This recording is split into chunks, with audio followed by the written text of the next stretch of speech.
Terima kasih rakan penyampai di Angkasa Puri. Saya kini berada di flat pinggiran Putra di Pemahat, Kuantan, di mana dapat dilihat di kanan saya terdapat pelbagai jenis sayuran dan herba yang cukup menyegarkan mata kita untuk melihatnya, dan difahamkan program kebun komuniti ini telah pun diusahakan oleh penduduk di sini dalam tempoh Perintah Kawalan Pergerakan PKP yang telah pun mula dilaksanakan di negara kita sejak beberapa bulan yang lalu.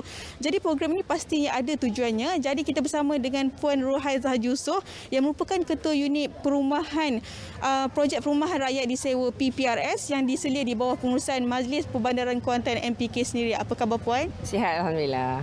Okey Puan, boleh Puan terus ceritakan bagaimana tercetusnya idea program ini dan kenapa flat perumahan ini yang dipilih oleh MPK sendiri? Okey, idea bagi menjalankan projek pertanian ni ialah datangnya daripada Yang di-Pertua Majlis Perbandaran Kuantan sendiri, di mana beliau berhasratlah untuk membantu penduduk di sini akibat daripada masalah pandemik COVID-19 di negeri Pahang, khasnya di daerah Kuantan lah. Memandangkan penduduk di sini adalah kebanyakannya berlatar belakangkan daripada golongan B40. Jadi salah satu idea kita buat inilah untuk membantu mereka meningkatkan pendapatan dan juga ekonomi mereka sendiri. Dan alhamdulillah setakat ini penglibatan penduduk adalah amat membanggakan, membantu kami. Okey Puan, difahamkan peserta seramai 81 orang. Jadi daripada segi pembagian plot ataupun tapak bagaimana dan permulaan mereka untuk mendapatkan benih dan daripada segi pemantauan perlu bagaimana? Okey. Setakat sekarang ni penyertaan memang seramai 81 orang dan seorang peserta diberikan dua plot lah kawasan untuk tanaman, dan tanaman pula ialah kami pihak Majlis Perbandaran Kuantan sendiri yang menyediakan segala peralatan, contoh tanah, baja dan juga anak pokok sendiri. Jadi penduduk hanya membantu kami daripada segi membuat penanaman tanaman lah. Peringkat awal penglibatan pada mulanya memang agak susah lah. Jadi kami membuat teknik visual di mana peringkat awalnya penanaman terung.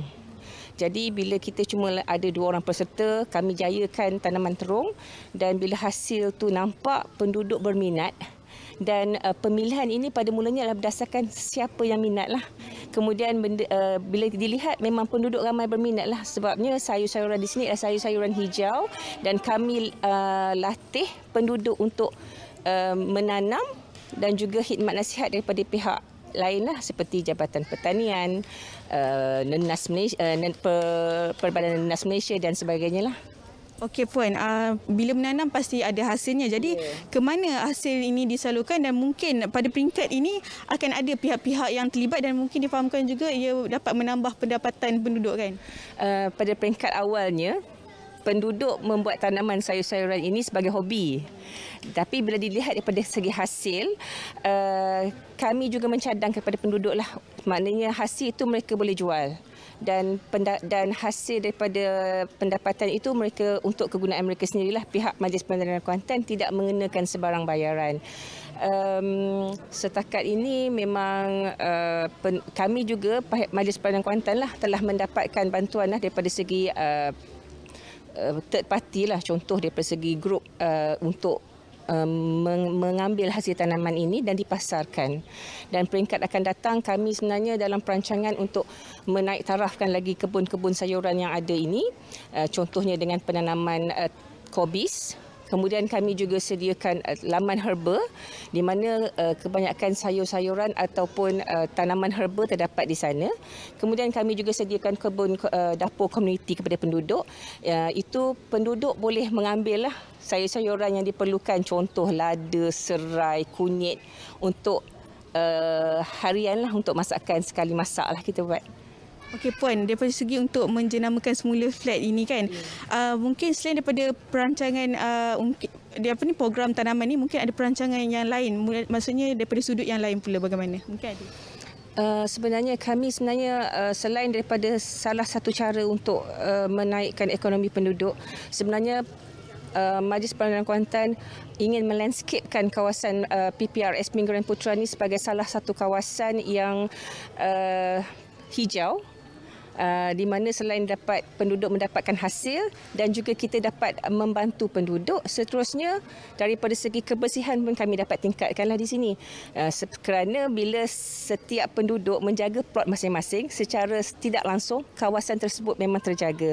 Dan perancangan kami memang keseluruhan flat ini kami akan buat tanaman hijau, dan seterusnya kami akan cuba naikkan flat PPRS Pinggiran Putra ini sebagai salah satu produk kami sendiri, di mana setiap pelaksanaan sayur-sayuran itu memang daripada penduduk. Kami tidak menggunakan pihak ketiga dan sebagainya. Hasil inisiatif ialah daripada penduduk sendiri. Itu daripada kami kepada penduduk. Okey Puan, terima kasih atas perkongsian yang telah diberikan. Jadi penonton di luar sana mungkin boleh mengambil sedikit inspirasi untuk menghasilkan kebun sendiri di laman rumah sendiri, dan walaupun hanya dalam sebiji pasu boleh diusahakan. Kerana peribahasa mengingatkan kita berbudi pada tanah, tanah tidak menipu. Setakat itu saja dari saya, Atira Haswa, untuk Selamat Pagi Malaysia.